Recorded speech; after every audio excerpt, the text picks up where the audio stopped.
Tingin niya yan. Yan ang tulingan. Ito yung tulingan natin. Ito yung kamyas at saka taba ng baboy. Yes na yan. Tsaka taba ng baboy na may laman-laman.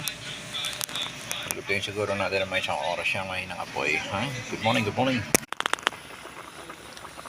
Ito na yung sinain natin na tulingan mga kaliyan. Good morning, good morning, good morning sa lahat ng mga taga-subscribe.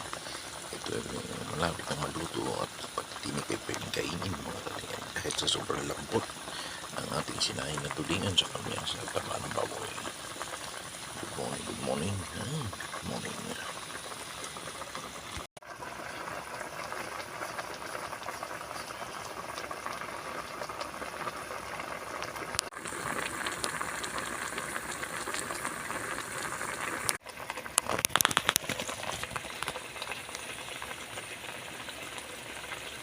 Ito na po yung sinaing tulingan natin.